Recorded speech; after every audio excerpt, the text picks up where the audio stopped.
If your wife left the house at 10 p.m., would you be worried? I'm not, because I can just switch on the local news to see her. My wife Mandy White is a big name locally. She's smart, stunning, and has a charisma that lights up the screen. She's already a big name locally, and folks say she's destined for a larger market, maybe even Dallas or Los Angeles. There's even talk of a potential offer in New York, which is the ultimate goal for anchors. I'm Elliot Foster, and Mandy. She kept her maiden name for her professional career, as many anchors do, to maintain a clear boundary between their on-air persona and private life. I feel very lucky to be her husband. I met her when we were freshmen at the University of North Carolina in Chapel Hill. She was studying broadcasting and I was deep into marketing. I first saw her at a fraternity party. She was tall, blonde, and captivating. I wasn't a model or an athlete, but I was. She was outgoing and, to my surprise, we got on really well. We dated regularly, despite a few hiccups along the way, including a 2-week breakup. I remember running across campus to win her back, only to see her running towards me. It was like something out of a movie. By our senior year, we were deeply in love, engaged, and living together off campus. However, we decided to wait until after graduation to get married so she could have the big celebration her family wanted. We tied the knot just a week later. After graduating, Mandy got a weekend weather anchor position in August. It wasn't a major role, but it was her first step into the industry. Meanwhile, I started at a small ad agency to gain experience. Mandy's career took off quickly. Within a year, she was offered a reporting job at a major station in Columbia. We moved there, and I got hired at a larger ad firm. Mandy thrived and eventually moved into a weekend anchor position and then a full-time role. She got the anchor spot for the evening news. Her pregnancy announcement made her a lot more popular. When our daughter Emma was born, it was a big deal in the community. The station even ran a short series on Mandy's journey into motherhood, and she won a regional Emmy for it. Eventually, she was offered a center position at Pittsburgh's top news station. We knew that KTR could open doors to even greater opportunities. Moving from Columbia to Pittsburgh wasn't easy. I was settled in my work and loved our life down south, but with some guidance from colleagues and support from the station, I found a good position at a top ad agency in Pittsburgh. The station's management even connected us with we found a great realtor in Greenfield who helped us find a beautiful home and a great daycare for Emma. We adjusted to our new life faster than expected. Mandy's day routine is pretty unusual. She gets up early, makes breakfast and heads to work, leaving Emma still fast asleep. Mandy spends her mornings with Emma before dropping her off at Mrs. Hanley's, who runs a small daycare that introduces kids to basic kindergarten concepts. I pick up Emma after work, handle dinner, bath time and bedtime stories, and finally get to unwind on the couch. Mandy's schedule is pretty intense though. She's at the station by 3. I'm up at 6 a.m. to get ready for the 6 p.m. and 10 p.m. evening broadcasts.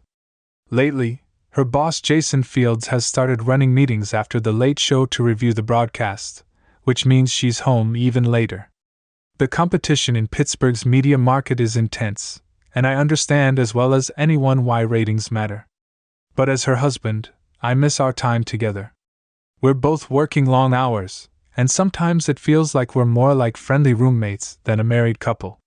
We try to reserve weekends for family time, but with Mandy's public appearances, our schedules rarely align. I know it's tough for her too. Whenever I bring it up, she avoids the conversation. It's complicated. We talked about these challenges before we married, and I agreed to support her career, especially given that so many of our friends also juggled demanding jobs. Still, the frustration eventually built up over lunch. One day I confided in my friend Bill Corbin, who works as the media director at my agency. Bill's a family man with a daughter just a bit older than Emma. We've grown close over time as we talked about life and family. I suddenly found myself saying, "Man, I wish I had what you have." Bill looked at me concerned. It was like he was thinking about Rocky Elliott. Before I knew it, I was spilling everything out. I'm married to one of the most incredible women in the news industry, I admit it, but I hardly see her. Her fans probably see her more often than I do. Bill shook his head sympathetically. That's tough, Elliot. Why not plan a getaway, just the two of you? I'm sure Emma would love to spend time with your folks for a few days. I thought about it and said, well, I've considered it, but Manny says Jason Fields is pressuring them to keep ratings high. He's worried even a small break might hurt their viewership in ways they can't recover from. A break might hurt their viewership in ways they can't recover from. Listen, Bill replied. I know Jason is ambitious, but he's also reasonable. Why don't you have a word with him? Maybe he can help arrange some time for you and Mandy. I don't know, Bill. I'd be mad if I found out Mandy found out I talked to her boss about this. She doesn't need to know. Bill suggested Jason's coming by the agency tomorrow for a meeting. If you meet him, you could catch him afterwards. I don't like the idea of mixing my personal concerns with work. I said, don't be silly. It's just an informal chat. After a preliminary meeting, it's a perfect chance. Bill encouraged that evening. Mandy got home even later than usual. She didn't wake me from the couch where I had drifted off. I found myself crawling into bed next to her sometime in the early morning. I regretted that. I didn't even get to say goodnight. I was determined to make things change, so I kept an eye on the conference room the next day as Jason's meeting ended. I waved him over and he looked cheerful. Hey Elliot, how's my favorite news anchor's husband? He joked. Hey Jason, got a minute? I asked. Of course, what's on your mind? He responded. I took a deep breath and said, I need you to give Mandy a little breathing room. The workload is wearing her down. It's tough on both of us. Jason's expression shifted to concern. Has she mentioned anything to you? No, she loves it. I replied, but honestly, it's me that's struggling. I hardly see her anymore. He relaxed a bit, chuckling. You knew the job was demanding when you married her, Elliot. True, but all these extra appearances and late-night meetings are cutting into our time. I explained, all right, I get it. Maybe we've gone a bit overboard. Jason admitted that they'd gone a bit overboard.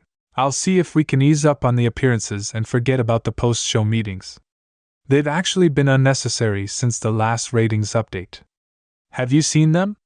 We're way ahead of the competition and management is thrilled with the reassuring pat on the back. He headed off to his next meeting after he left. I checked the ratings myself, noticing the latest numbers were Jason released it a month ago, so why was Mandy still coming home so late? It bothered me, even though I quickly pushed aside the idea that she was hiding something. I knew Mandy loved me and wouldn't risk our marriage. There could be plenty of other explanations, extra fan mail, some late-night wind-down time, but those thoughts didn't bring much comfort. Later, Bill stuck his head in. I saw you talking with Jason in my office. Did you get any relief? I hesitated. I'm not sure yet, Bill. I guess I won't know until I speak to Mandy. He gave me a puzzled look, but didn't press further. All right, Elliot. Let me know if there's anything I can do. The rest of the day, I went through the motions, but my mind was on Jason's comments and Mandy's reasons for her late hours. I considered confronting her, but I was worried I'd end up looking foolish if there was a simple explanation. Bringing up an affair without cause could damage our relationship, but doing nothing felt weak. By the time I left work to pick up Emma, I was no closer to a solution. Thankfully, my little girl's boundless energy took my mind off things for a while. That night, as I read her asleep, she clung to me, sensing my unease. Once she drifted off, I felt tears in my eyes. My eyes filled with tears as I imagined how heartbreaking a divorce would be for her. I stayed up flipping channels until the news came on. Watching Mandy on the screen, I was reminded of how much I loved her. I reassured myself that she'd never betray me. But when she finally walked through the door after midnight, her excuse made me pause. Oh, I didn't know you were still up, she said, surprised. I just wanted to see you, I replied, hugging her. It's late, she gave me a quick kiss. Yeah, sorry, Jason held us up again with one of those Pasto reviews. She headed upstairs and I froze. I knew from Jason that he hadn't held any reviews in a month. I tried to dismiss it, but doubt crept in the next day. I asked Bill to have lunch with me and he agreed. Sensing my need for a serious talk, we drove to a quiet restaurant far from the office. After we ordered, Bill broke down. The silence. It's not his words, but the way they hit home that makes me feel like I can't hold back. I let out all my fears and frustrations, and I found myself feeling surprisingly vulnerable. I always thought you and Mandy had the perfect marriage, Bill said, shaking his head. Yeah, so did I. I replied quietly. What are you going to do? He asked, and his question helped clarify my thoughts. I think I need to go to the station to see for myself if I'm wrong. I'll leave quietly. Mandy won't ever know, and if you're right, Bill asked gently. I didn't have an answer. I'll deal with it, but at least I'll know it's better than this constant uncertainty. He looked at me thoughtfully. And what about Emma? I already thought of that, I said. I'll give Mrs. Hanley a call and see if she can look after Emma for a bit longer tonight.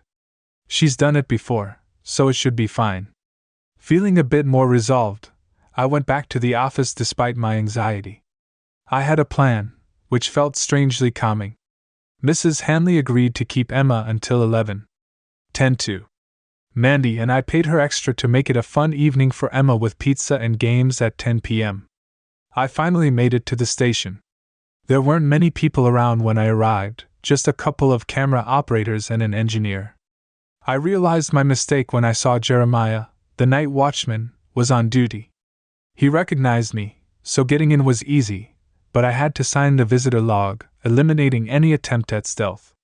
Mr. Foster, Jeremiah greeted me to see the news, I replied, trying to sound casual as I signed in. Jeremiah's sympathetic look caught me off guard. No problems tonight, right? No, of course not, I mumbled, heading toward the studio. Did he know? As I looked through the blackout curtains, I saw Mandy walk off to the green room, which was usually used for guests. She opened the door and a light inside briefly showed a man's figure before the door closed. My heart was pounding. If I'd barged in and everything was innocent, Mandy would never forgive me. But if I stayed outside, I'd never know the truth. Then I remembered that Mandy once showed me a small observation window that might give me a clearer view of the room inside. I checked the time. It was already 10. It was 45 minutes to my next meeting, and I needed to leave soon to pick up Emma. Peering through the window, I saw Mandy wrapped up in a heated embrace with a man. I recorded the scene on my phone, the dim light catching her black lingerie against her skin. As much as I wanted to confront her right then, I had to get Emma. I hurried out to the lobby, nodded at Jeremiah, the security guard, and made my way outside. Sorry about this, Mr. Foster, Jeremiah said quietly. I felt a stab of realization. Did everyone know except me? I drove quickly to Mrs. Hanley's place, where she let me in. I found Emma asleep.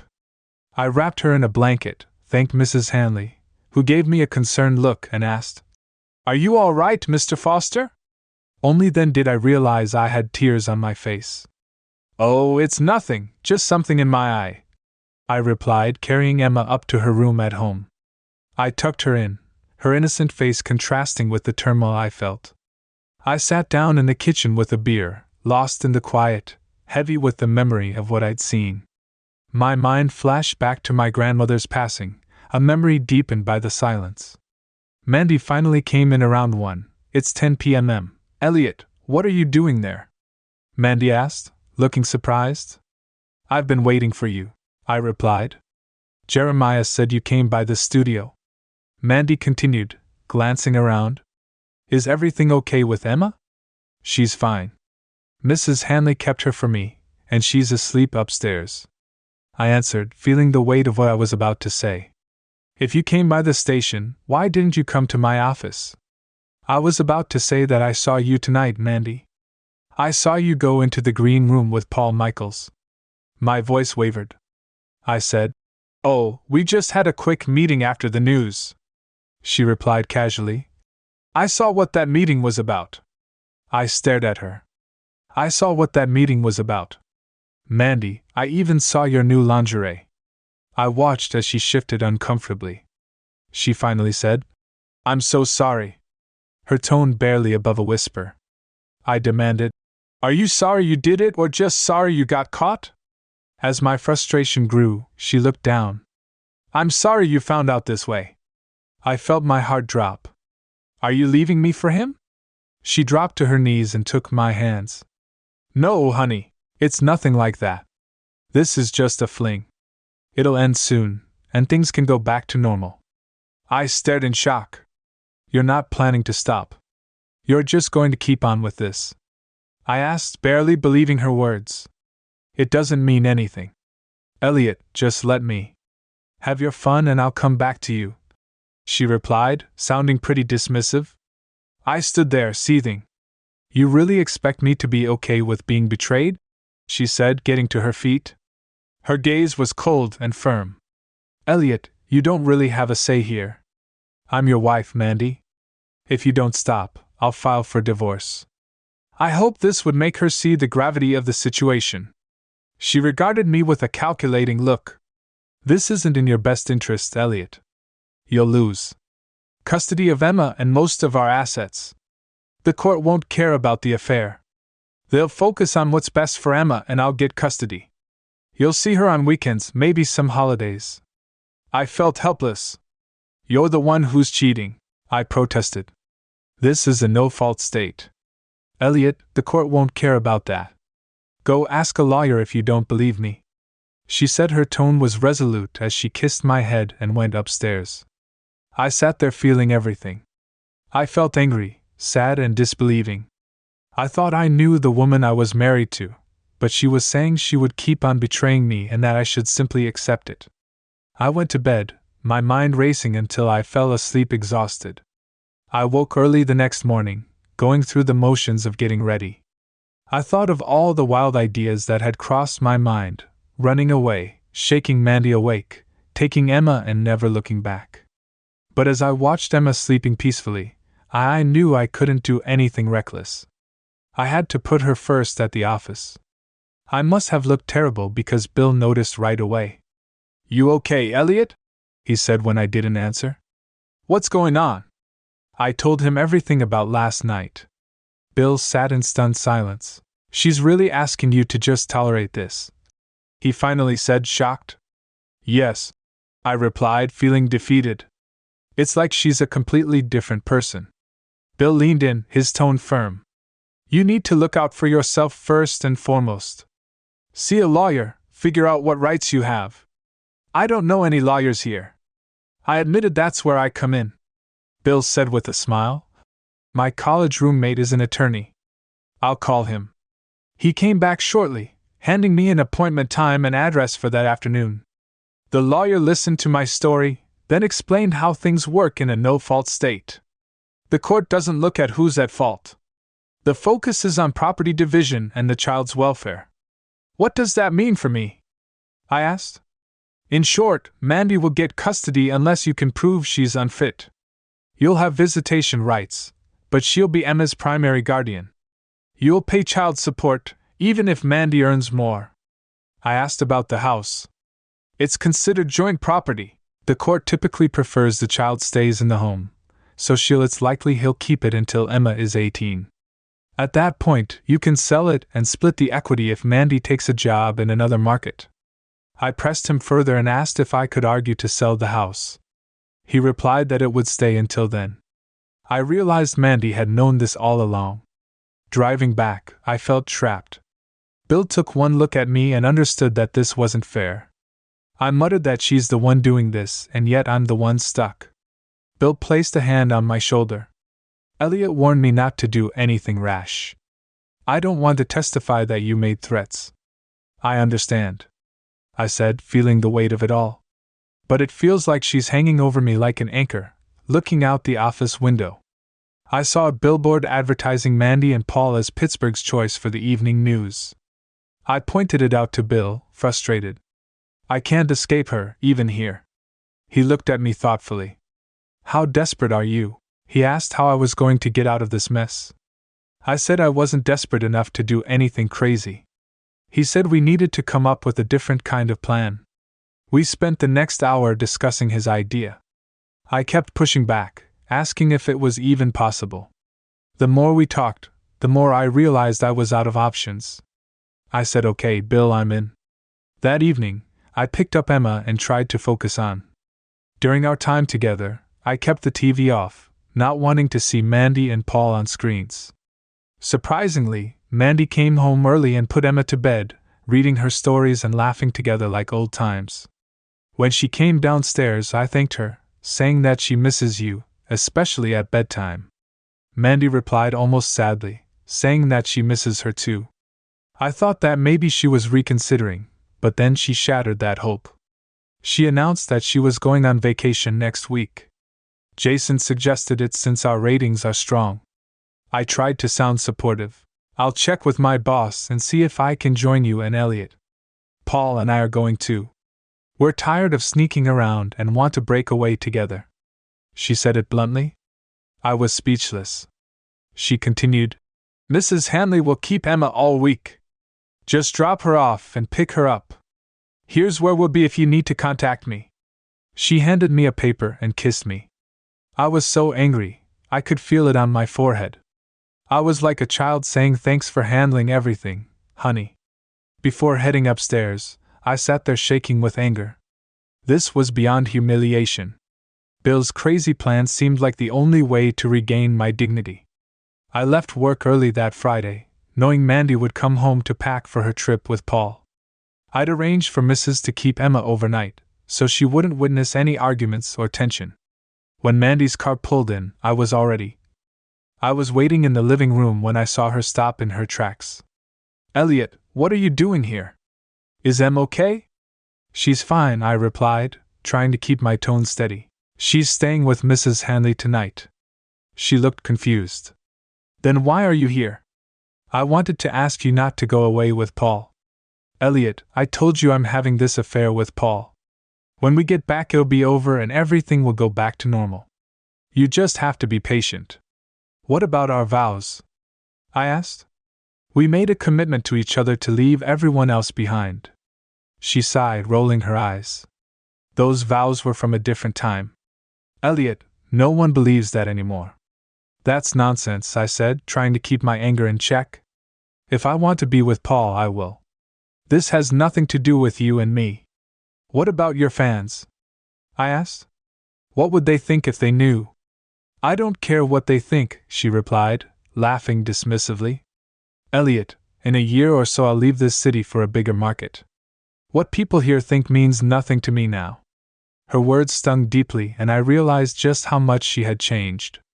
I couldn't recognize the woman standing in front of me. "Stop pestering me, Elliot," Mandy said sharply.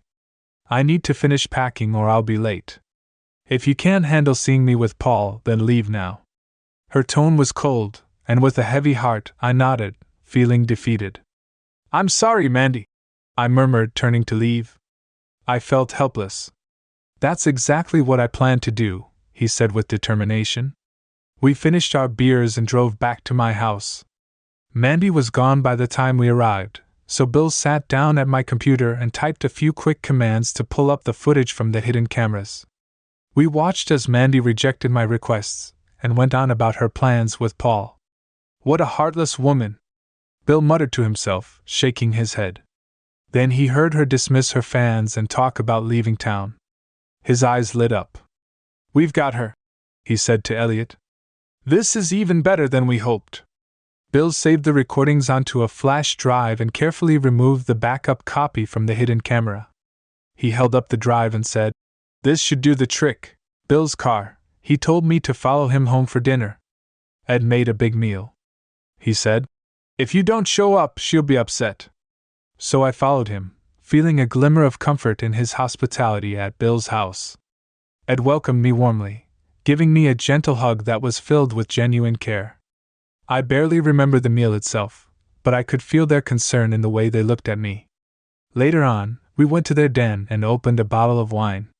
Ed was really excited. "I don't understand. Andy, she always seems so devoted, and now she's acting like a completely different person," she said. "Success has changed her," Bill agreed. "I'm convinced she can do whatever she wants," Ed said, turning to Bill with a serious expression. "Help Elliot however you can. she said firmly. I don't like taking sides, but this is just wrong. Mandy crossed a line and Elliot deserves to keep his daughter. Then, looking at Bill pointedly, she added, if you ever get any ideas about stringing with those models at the agency, you'll have me to deal with. Bill and I chuckled, but there was an underlying seriousness in her voice. We talked until late at night, until I eventually passed out on their couch. I vaguely remember Ed covering me with a blanket and her motherly touch giving me some small sense of peace. The next morning, I woke to sunlight streaming through the window, with a dry, stale taste in my mouth. Bill lent me a toothbrush and Ed had cooked a big breakfast, which I managed to eat. After breakfast, Bill took my hand and said, leave everything to me. Just pick up Emma and get out of here for the weekend. I'll keep you posted. Bill, I don't know what I'd do without you, I replied, feeling a surge of gratitude. That's what friends are for, he said, waving it off. With a deep breath, I headed home. I had one last difficult conversation to prepare for. I found Paul and Molly Michael's number in our address book and gave her a call. Molly, it's Elliot Foster, Mandy's husband. Could I come over to talk? I asked, hoping she wouldn't sense the tension in my voice. Hi, Elliot, sure, come on over, she replied, sounding hesitant, probably wondering why I wanted to speak with her on the phone. On the drive over, I thought about how to tell her it's never easy to reveal something like this, especially to someone you barely know. But Molly had a right to know when I arrived. She greeted me and offered me a drink of just water with ice. I replied, my throat dry with nerves. She handed me a glass, and I took a steady sip. Molly, do you know where Paul is? I began. Her voice was gentle, but there was a hint of concern in it.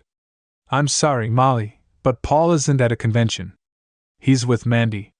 They're having an affair down on the coast.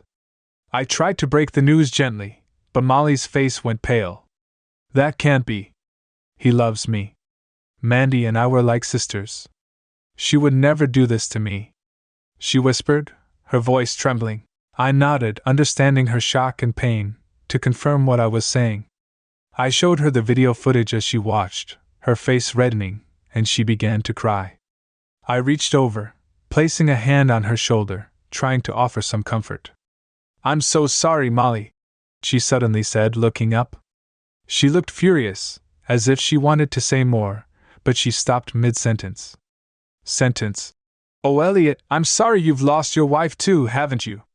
Her words reopened my own pain and I felt tears pricking my eyes. I told her it would be best if she didn't know all the details, just in case she was doing something illegal. She asked if I was worried about that.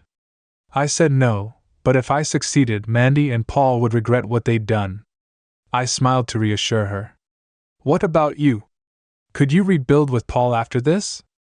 I asked gently. Her expression hardened. She said no, she couldn't stay with him. She might use my lawyer, unless I had one.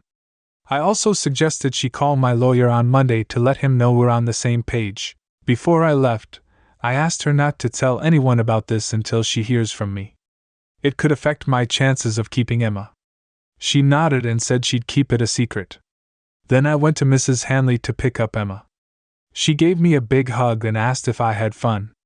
I asked, smiling. Oh yes, Daddy, I had pancakes for breakfast and played with dolls, she replied happily. I thanked Mrs. Hanley, letting her know Emma wouldn't be coming next week. Mrs. Hanley gave me a concerned look. Is everything okay, Mr. Foster? I hope so, I replied quietly, feeling her kind support as I buckled Emma into the car. She looked around and asked, Where's Mommy? Mommy had to go on a trip, sweetheart, but we're going on our own adventure to Grandma and Grandpa's farm. Her eyes lit up with excitement. Can we?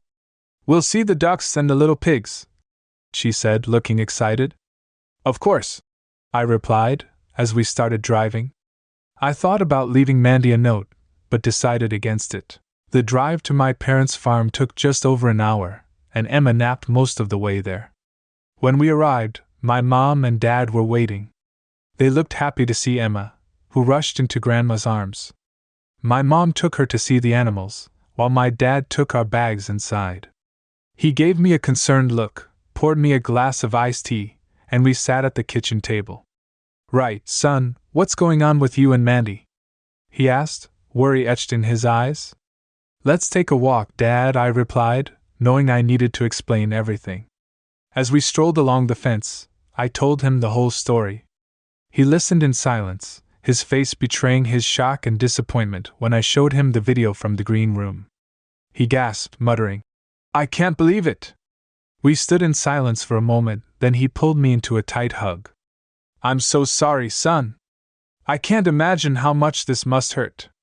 Elliot, I've been crying." She gave me a big hug and said, "No matter what, we're here for you." I spent the evening with Emma, knowing I had to stay strong for her. The next day, I went to my parents' church, finding some comfort in the familiar words and old hymns. Bill called, and I realized how fortunate I was to have his support. "Are you ready, Elliot?" he asked. His voice was steady. "Once we start, there's no turning back." I paused, considering the risks. "Yes, Bill," I replied, feeling the resolve build within me. "Let's do this." The next day, after we got back from church, Bill called with an update. His voice sounded purposeful and steady. I tried to thank him again, but he brushed it off. "Don't mention it. You'd do the same for me if things were reversed."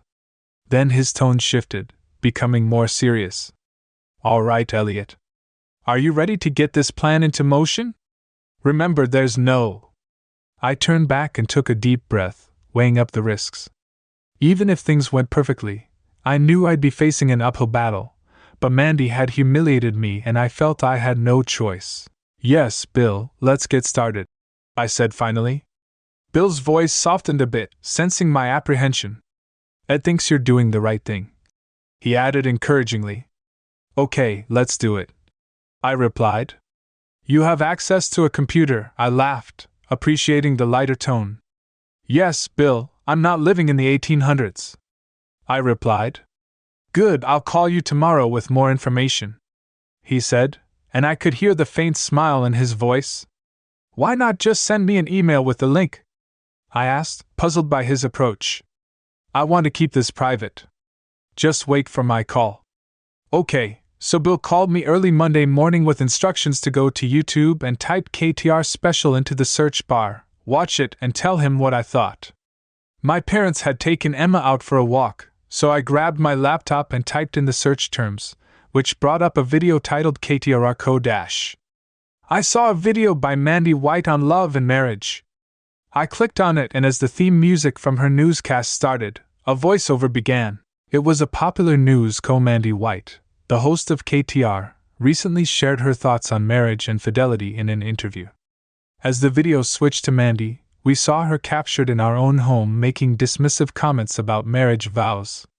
Then, the voiceover returned with the question, "What are your thoughts on marriage, Mandy?" Then she said that vows are outdated and that no one really believes in them anymore. I realized that this footage was a clever mix of things Mandy had said to me in private, as well as her dismissive tone towards her fans and small-town life. The video continued, showing Mandy saying, "If I want to be with Paul Michaels, I will." Finally, the screen shifted to show footage of Mandy and Paul from the green room, with their intimacy unmistakable. The voiceover concluded with a chilling line, leaving viewers wondering who is the real Mandy White. The familiar KTR news theme played, but this time it showcased an empty newsroom, gradually fading out. I felt a strange mix of triumph and sadness. I leaned back and died.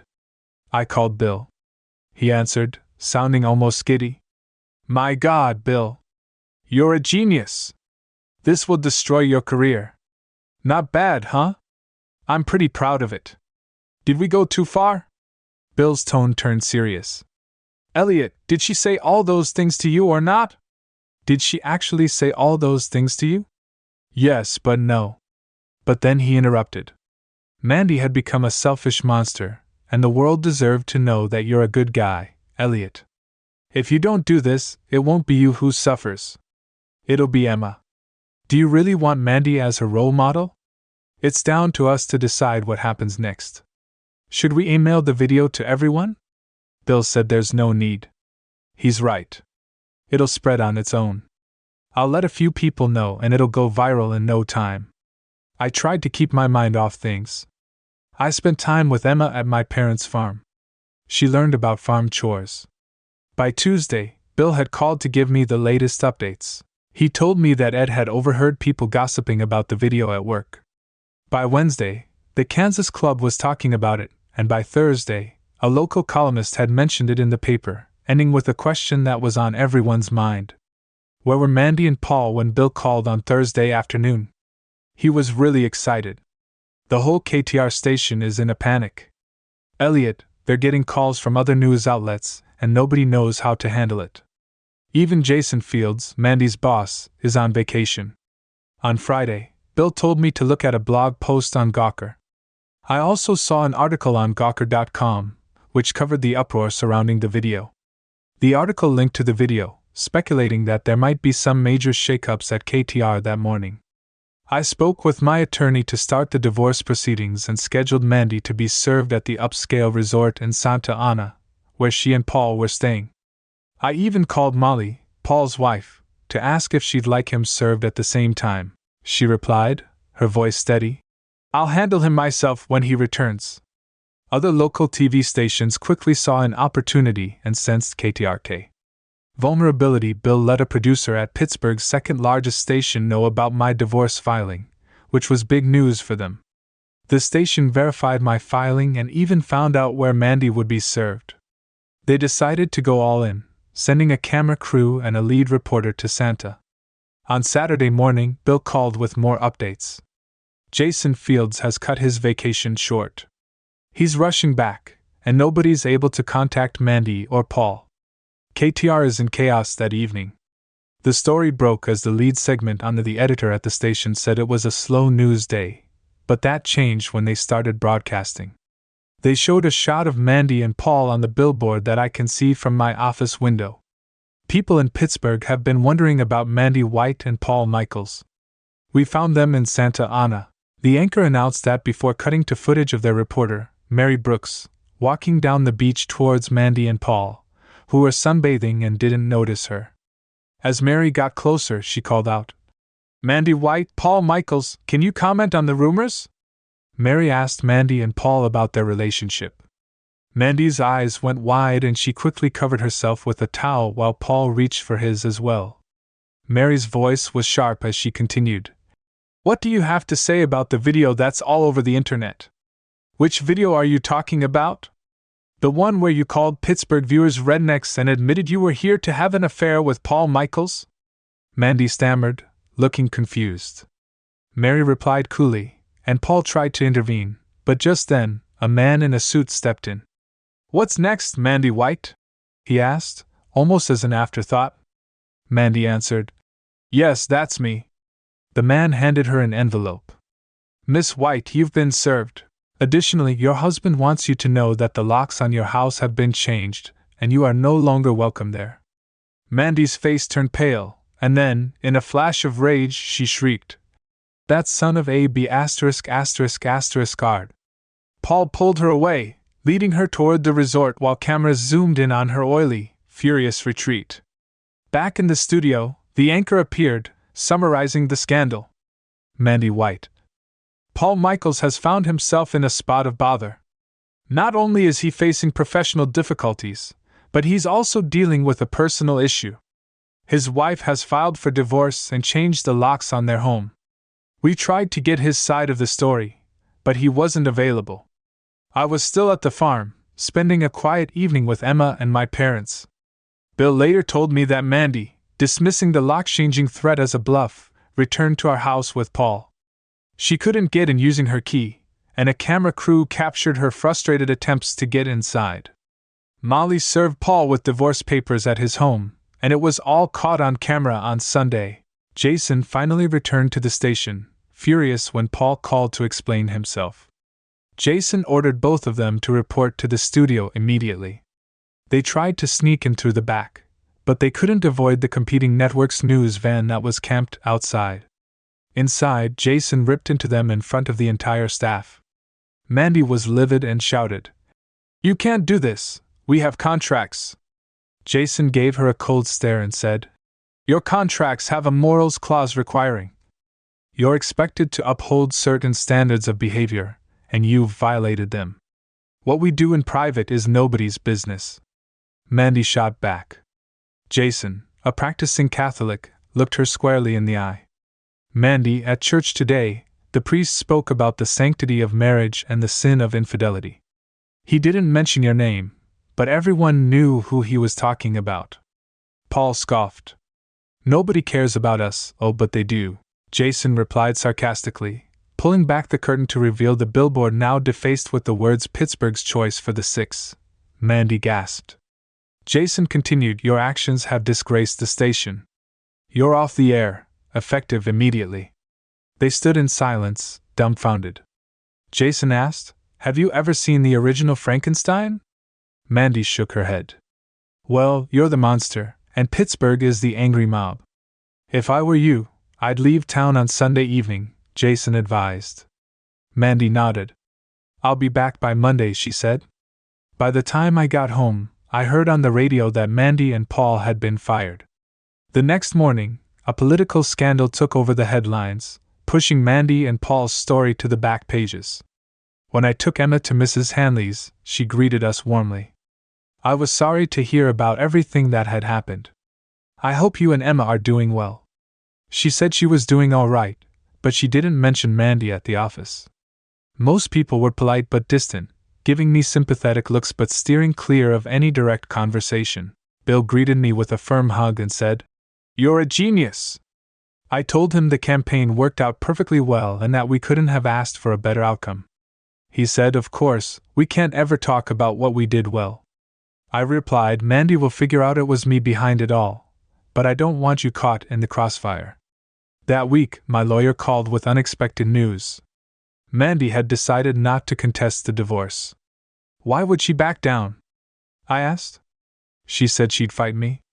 Her lawyer talked her out of it. He explained she wanted to counter suffer invasion of privacy, but the case would be complicated, and she's not exactly popular right now. As for Emma M., she's unemployed and has no solid prospects, so the judge will rule in your favor. What about her threats to take Emma? I pressed. She's leaving town, and will give you full custody, he replied. She only wants to retrieve her belongings and have a word with you before she goes. If she signs the papers, you can talk. I agreed to meet her at the end of the week. I had gained nearly everything I wanted. But the truth was bittersweet. What I truly wanted was my life back the way it was before this happened. Still, I had my daughter and I knew that was what mattered most. The next night I joined Bill and Ed for a celebratory dinner. I brought champagne to toast them and Emma came along, dozing off in one of their guest rooms while we chatted as we raised our glasses. Ed smiled warmly at you both. She said, Elliot, I thought your plan was nuts and could blow up in. I could see the relief on your faces. You were fighting for your little girl, and you looked at your husband and I could see the confidence in your eyes. You could make it work. So thank you both for standing by each other despite the odds. Cheers! Bill and I clinked glasses with Ed, feeling the relief settle in before we wrapped up. I felt the need to check on Molly Michaels, Paul's wife. She'd been through so much, and I couldn't help but feel guilty for pulling her into this. It was Paul who was really at fault, but Molly hadn't seen this betrayal coming. I gave her a call and she invited me to lunch, which reassured me she held no grudges. We met at a quiet little place and after we ordered, I asked how she was holding up. Not well, she admitted. One day I'm happily married to a TV host, and the next I'm divorcing a man who publicly humiliated me. I know, Molly, it's like a bad soap opera, I said sympathetically. She asked about my situation. I told her about the divorce filing. She gave me a look that said she thought I was right. Mandy got what she deserved. What about Paul? He skipped town. He told his lawyer to give me whatever I wanted. I don't know where he is, and I don't care. I still wake up reaching for him. It's hard to break those habits. Are you okay financially? I asked. She said yes and no. He left her with she has a house, but it's too big and comes with a big mortgage. Paul has to pay alimony, but I can't count on that. She said she was going to move in with her parents, find a job, and start fresh. I felt terrible for her. Molly was a kind woman who didn't deserve any of this. I asked her to stay in touch, and we agreed to keep each other updated. The final step was Mandy's visit to get her belongings. Though my anger had simmered down, I wasn't exactly looking. I was looking forward to it. I wanted to be kind by having Emma there to greet Mandy when she arrived. She got out of her rental SUV and frowned at first, but she softened as Emma ran into her arms. Em's eyes filled with tears as she hugged our daughter tightly. She whispered, "Thank you," and they played together for a while. I decided to let them have as much time as they needed, even though the visit was supposed to be short. After Emma showed Mandy her toys and talked nonstop, I let them have a few more minutes. Mandy suggested she go play in her room for a bit. "I'll be up in a minute, sweetheart. I just need to talk to Daddy first." Once she was gone, Mandy's demeanor shifted. Her expression hardened. "You used our private conversations to destroy me. Elliot, you've made my life a misery and turned me into a laughingstock. How could you do that? Mandy, I don't want to fight anymore. Neither of us wins if we do. It's easy for you to say. You cost me my job, my family, and my future." "Protect your pride, Mandy," I replied calmly. "Think about it. None of this would have happened if you hadn't acted so selfishly. You brought this on yourself." She looked like she wanted to argue, but then Emma called from upstairs asking when she'd be up. Mandy looked torn, glancing between me and the stairs. After a moment, she went to join Emma as she packed her things. She kept Emma close, the two of them chatting and laughing. Hearing their voices, I felt a pain of sadness. This was the last time they'd have these moments at our home. At last, Mandy came downstairs with our suitcases, followed by Emma. She knelt down and held our daughter close. "Mummy has to leave, sweetheart," she said gently.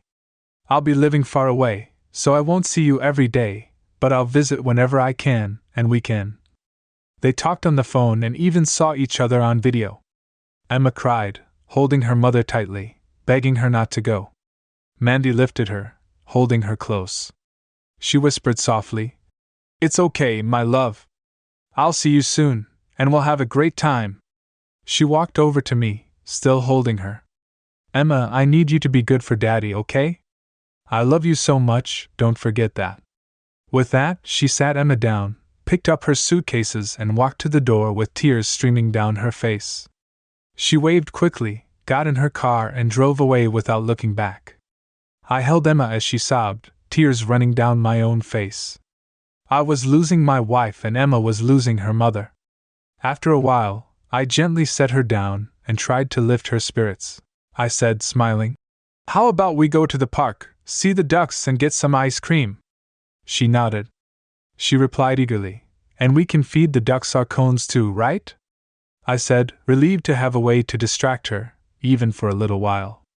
I knew she'd miss her mom, but I hoped that as a young child she'd adapt quickly. I just had to trust that I would too. The next week brought yet another challenge. One evening, my boss called me into his office. "You've done a great job, Elliot. We appreciate all you've contributed to the agency," he began. I could hear the inevitable but coming. "However, this situation your wife is affecting our clients. They ask about your connection to Mandy, and it impacts our relationships. KTR is a key media outlet for us, so you're firing me?" I asked bluntly. "No, absolutely not," he replied, trying to sound conciliatory. "But we do think it's best for you to seek employment elsewhere." I went to Bill's office. "What's up, buddy?" he asked. "I just got fired." "I heard.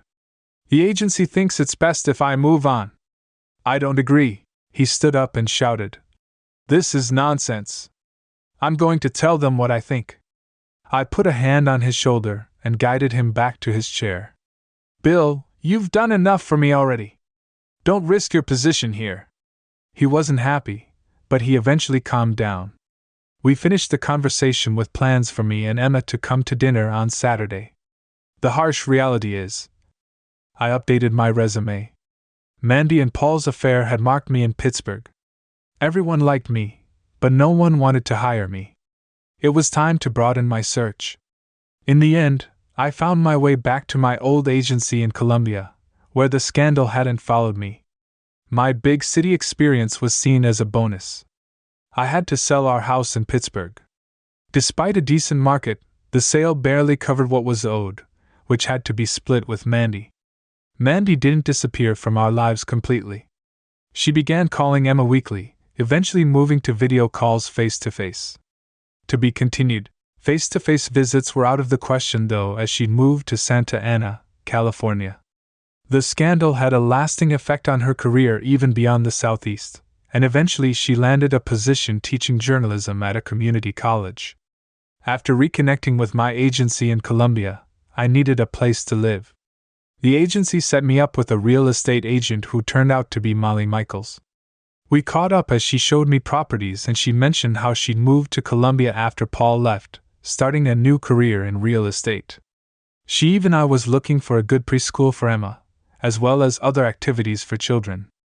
I found Molly's down-to-earth nature refreshing. She was a stark contrast to the high-maintenance personalities I'd grown used to. We had a long conversation, and I invited her to dinner to continue discussing options. Eventually, I settled on a modestly priced house that Molly had recommended. She said she'd like to live there herself. Her honesty and warmth drew me in, and we became closer. Not long after that, Molly and I were married, and we moved into that very house.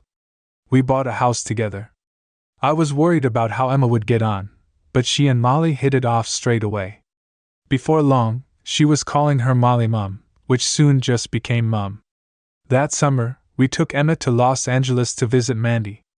Molly suggested we take the trip, and I was reassured that our family was in a good place when we arrived at John Wayne Airport. Mandy was waiting for us, despite our video calls. I almost didn't recognize her in person, with her shorter haircut and casual clothes. Emma was suddenly shy. Emma clung to Molly, who gently encouraged her to go to Mandy. Emma walked hesitantly toward her mother before running to hug her tightly as Mandy wiped away tears of joy.